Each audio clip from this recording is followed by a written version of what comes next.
Vamos lá, turma. Vamos falar hoje. Já vamos iniciar uma série de aulas nas quais a gente vai tratar de forma específica as culturas de maior relevância econômica para o nosso estado, para a nossa região, certo? Havendo tempo, né, durante a disciplina, a gente também pode trabalhar aquelas culturas que eu acredito que tem um potencial de ser trabalhado aqui no nosso estado, na nossa região, certo? Que a gente possua condições de clima, de solo, de demanda de mercado, porém não são exploradas de forma significativamente no nosso estado, certo? Então hoje nós vamos começar com o feijão calpi, certo?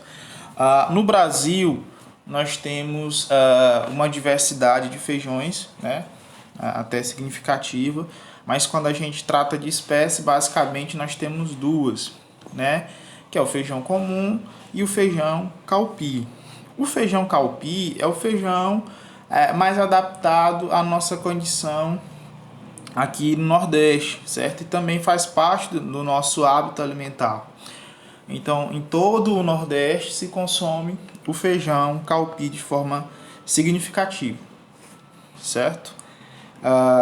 E ele tem uma importância social muito grande, porque ele é uma cultura que ele está presente na base da agricultura de subsistência, né? Que é aquela agricultura no qual o agricultor ele utiliza quase que totalmente da sua produção para a sua alimentação, certo?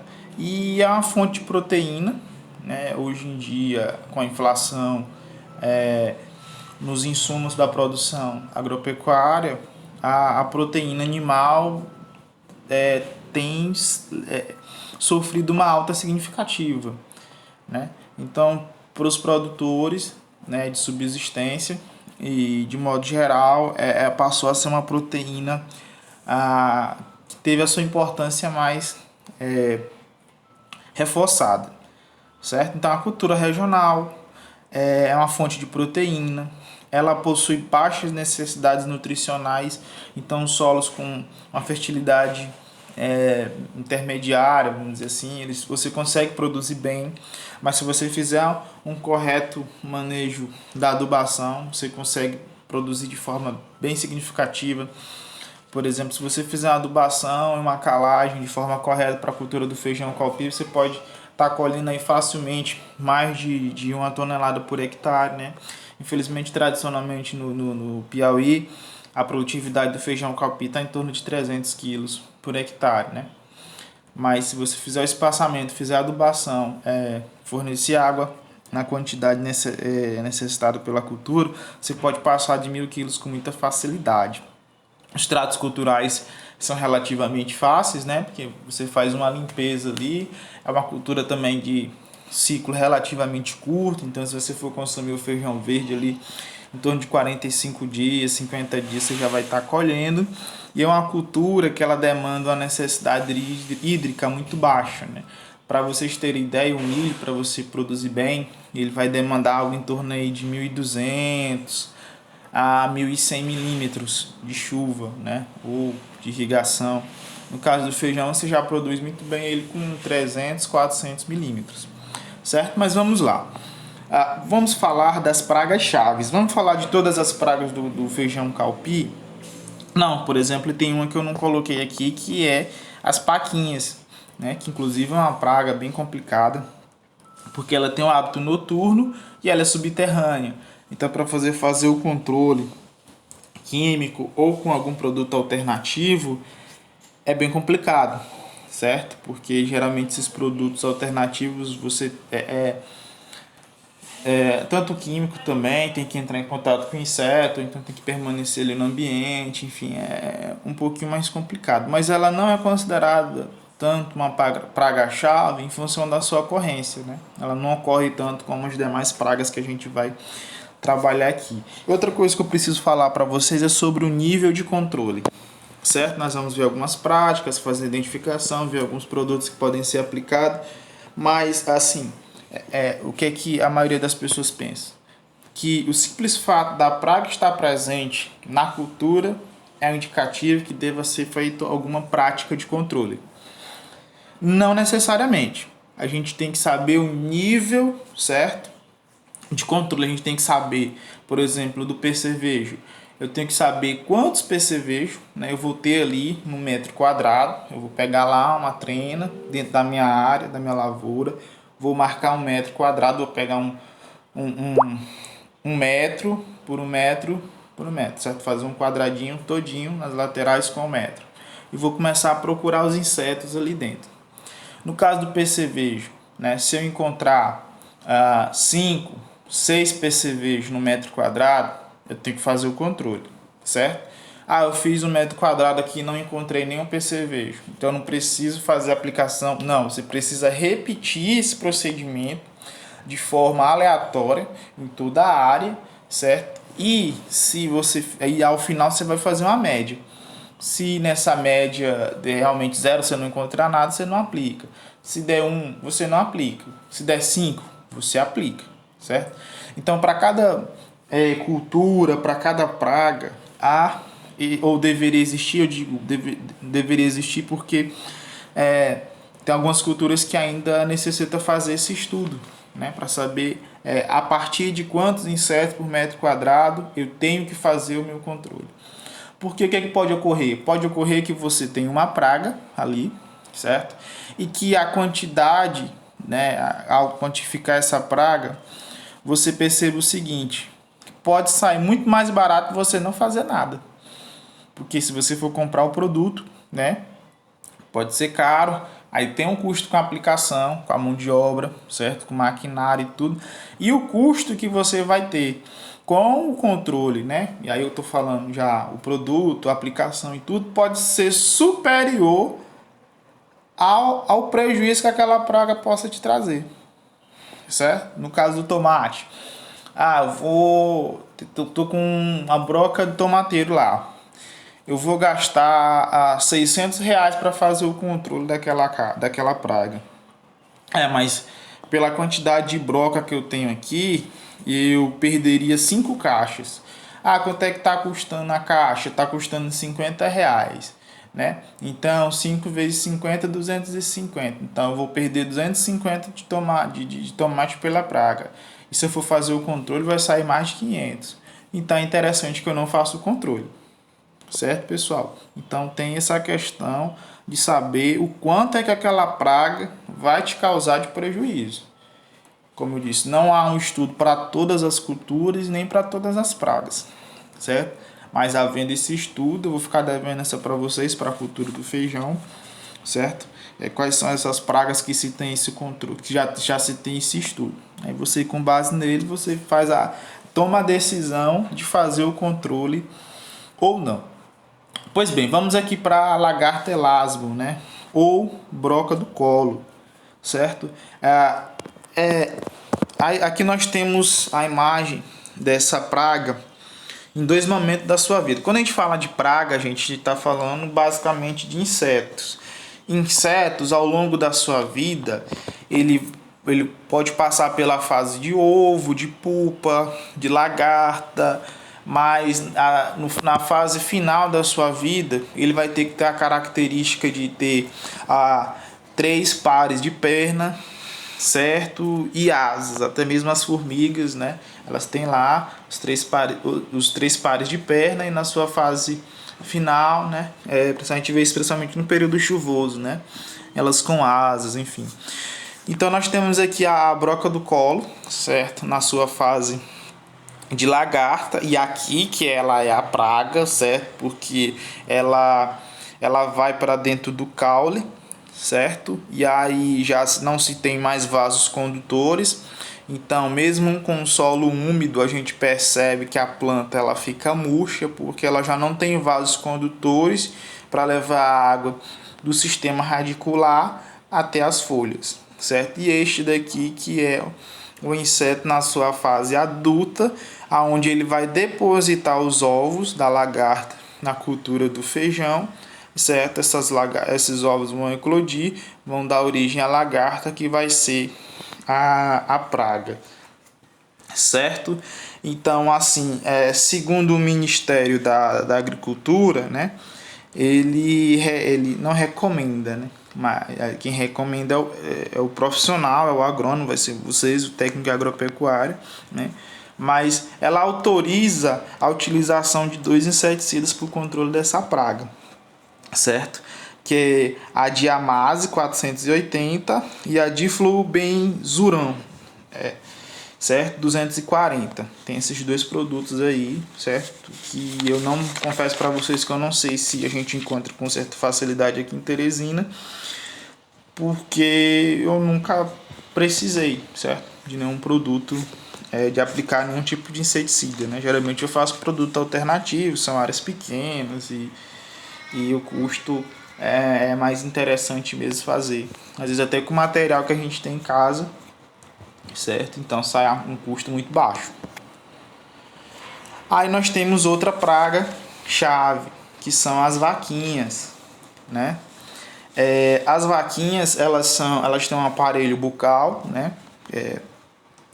Que para se alimentar das folhas, e um indicativo da presença delas, né? Que às vezes a gente vê a folha lá sendo atacada e não vê o inseto, né? Principalmente porque alguns desses insetos eles se alimentam nas primeiras horas do dia, certo? Ou então no final do dia. E no período quando o sol sai, quando está mais quente, geralmente eles ficam escondidos. Mas como é que eu posso saber se a folha está sendo atacada por uma vaquinha ou por uma lagarta? Olha, percebam que no caso da vaquinha, os cortes nas folhas são arredondados, certo? Então são arredondados e são dentro do limbo foliar. No caso da lagarta, geralmente ela se alimenta da borda, então você vai ver a borda toda ruída, da borda para o centro, certo? No caso da vaquinha, o produto que o Ministério da Agricultura ele possibilita de utilização é o CAIS 250, certo? E eu botei vaquinhas, né? Porque existem várias espécies de vaquinha, mas basicamente são esses insetos de corpo arredondado e bastante coloridos. Pulgão preto. Não vamos confundir com fumagina. Fumagina é um fungo, você trisca nela e tem um aspecto de pulverulento, né? Como se fosse um pozinho, alguma coisa nesse sentido, né? E o pulgão não. E aí a importância do profissional que estiver a campo fazendo essa vistoria de praga, ele ter uma lupa, certo? Para poder visualizar o inseto, né? De forma mais precisa, o aracnídeo, enfim. E aí tem essa importância. Inclusive, essa é uma profissão que tem demandado profissionais do mercado e não tem sido atendida. Então, que é aquele técnico, aquele profissional de campo que vai ficar responsável por ficar fazendo essa busca de pragas e doenças dentro da lavoura. Certo? Eu me lembro quando eu estava em Uruçuí, a gente estava fazendo uma visita técnica e o produtor estava se queixando que não encontrava nenhum técnico capacitado de estar a campo fazendo essa identificação, certo? E geralmente é uma área que o pessoal da agronomia corre, o pessoal técnico corre, certo? Que é essa área de fazer identificação de pragas e doenças, certo? Então, voltando aqui, não confundir com fumagina, é um inseto que ele vive em colônia, então ele coloniza caule, folha, vagem, principalmente nas partes mais escondidas, né? Às vezes percebo que aqui eles estão abaixo do limbo foliar, estão no caule aqui mais escondido, certo? Então, muitas vezes você passa ali superficialmente pela cultura e pensa que está tudo bem, né? Mas no caso do feijão, você tem que levantar as folhas, tem que olhar ali no bacheiro, tem que olhar no colo, tem que olhar no tronco, tem que olhar a planta todinha e em alguns casos é interessante você até arrancar, né, a planta e fazer uma análise do sistema radicular para ver se está tendo alguma praga também de solo, certo? No caso do pulgão, gente, do pulgão preto, não existe um produto químico, né, que seja autorizado a aplicação na cultura do feijão, certo? Então, você pode utilizar uma mistura de óleo de cozinha, certo? Já usado mesmo, queimado. a 2%, mais 1% de detergente, porque o óleo você vai misturar na água, né? Se você não botar uma substância para quebrar, ele não vai misturar. Eu ainda acrescentaria folhas de nim, certo? Alho e fumo, né? Gente, eu já trabalhei com a cultura do feijão utilizando esses produtos e foi bem interessante, né? Só lembrando que esses produtos, muitas vezes alternativos, né? Eles não têm a função SIDA, né? Ele não tem a função de matar o inseto, de matar a praga. Ele tem mais uma função de repelente, né? Então ocorreu, uma vez a gente estava plantando lá no município de União, a gente plantou um feijão e a gente utilizou esse produto. E outra coisa, lá a irrigação era por aspersão, então a gente aplicava o produto, mesmo utilizando algum material que fizesse uma fixação maior na folha, a irrigação era por aspersão, então acabava lavando esse produto. Então a gente tinha que fazer aplicações semanais. E o que é que acontece? Um colega, né, tinha uma melancia plantada ali do lado do feijão. Então, toda vez que a gente fazia a aplicação desse produto, ele tinha uma função muito de repelente. Então, os insetos passavam para a melancia dele, certo? Então, se você estiver trabalhando numa área que tiver outras culturas que também sejam susceptíveis a essas pragas, é interessante você aplicar em todas as culturas, né? Inclusive a melancia do meu colega, acho que ele não gostou muito não, né? Mas é porque ele fez uma brincadeira, que a gente passou com alho, com cebola, que a gente utilizou, né? Pimenta. Ele perguntou se eu ia fazer um churrasco, né? Aí foi pra melancia dele. Mas enfim. Aí outra praga que ocorre na cultura do feijão é a mosca branca. Não só na cultura do feijão, certo? No caju também. Essa é uma praga de frutíferas, certo? Ela ocorre no feijão, mas ela é muito comum em frutíferas.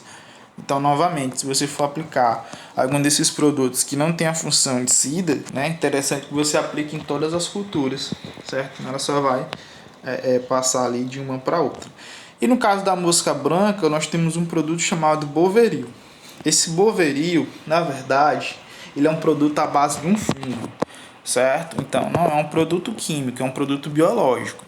E quando você aplica, né, aqui já está mostrando as moscas brancas mortas por esse produto, né, pelo fungo presente nesse produto, que é o Boveril, certo? O extrato de nim também você pode utilizar. É uma praga sugadora, certo? E ela pode transmitir, ela pode ser vetor de vírus, certo? Então é interessante tomar observar a ocorrência dela. Os percevejos, eles são sugadores também, sugam folhas, sugam vagem. E em pequenas quantidades eles já podem causar um grande dano econômico, né? Aqui é um inseto que, se você achar 5 deles no metro quadrado, já é interessante você entrar com controle, né, rapidamente, certo? Existem mais de 14 espécies que podem atacar o feijão, certo? O Boveril também serve para ele, aquele fungo lá que eu acabei de falar para ele. E nós temos outros produtos também biológicos, que ele ataca os ovos do percevejo, né? Então, antes mesmo dele conseguir se multiplicar de forma eficiente, você pode estar utilizando outro inseto, né? A pulpa dele, na verdade, que ele vai se alimentar dos ovos do percevejo, certo? Então, gente, hoje em dia essas questões desses produtos biológicos, controle de praga, tá ficando mais forte, tá ficando mais interessante, né? Talvez aí a gente, para algumas culturas, a gente consiga produzir sem a necessidade de químico, certo? Só utilizando produto biológico. Inseto que come inseto, fungo que ataca inseto, certo? Nós temos essa tecnologia de forma bem trabalhada, certo? Já no ponto de usar. Inclusive aqui no Nordeste nós temos uma empresa, acho que é em Pernambuco, tem o Instituto em Pernambuco que ele já disponibiliza alguns insetos. Joaninhas, por exemplo, que a joaninha ela é um inseto que ela é utilizado também no controle biológico, certo? E as lagartas, né? Aí nós temos a lagarta de cartucho. A lagarta de cartucho é aquela, gente, que você encontra no milho, na espiga, certo? Quando você abre, geralmente ela tá lá dentro, né? Ela também é uma praga da cultura do feijão calpi, certo? Aí tem a falsa medideira, tem a militar, certo? Todas elas atacam, aliás, algumas delas atacam a folha, certo? E as outras atacam a vagem. E também existem produtos biológicos para elas, como bacilos, tricograma, spodoptera, enfim. Já existem uns produtos já para você fazer o controle dessas lagartas. Certo, pessoal? E aí, na próxima... Ah, não tem mais, gente. Desculpa. Tem o famoso guguio, né? Ou caroço do feijão.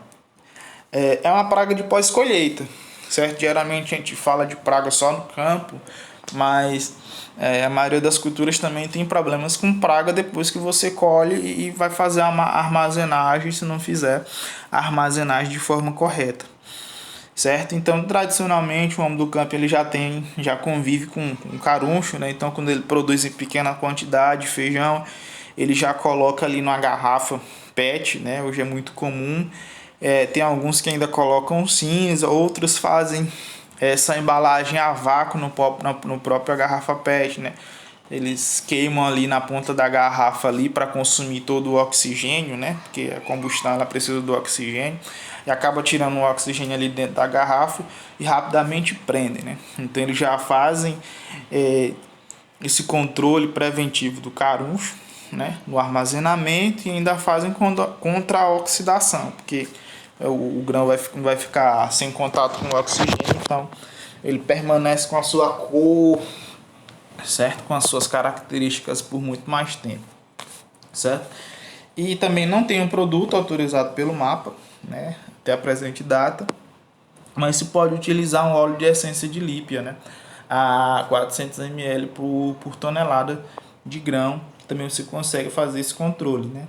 Que no caso da garrafa PET é para pequena quantidade e tal, mas se o produtor já tiver a perspectiva de comercialização de grande quantidade, aí é interessante que ele entre com óleo de lípia, né?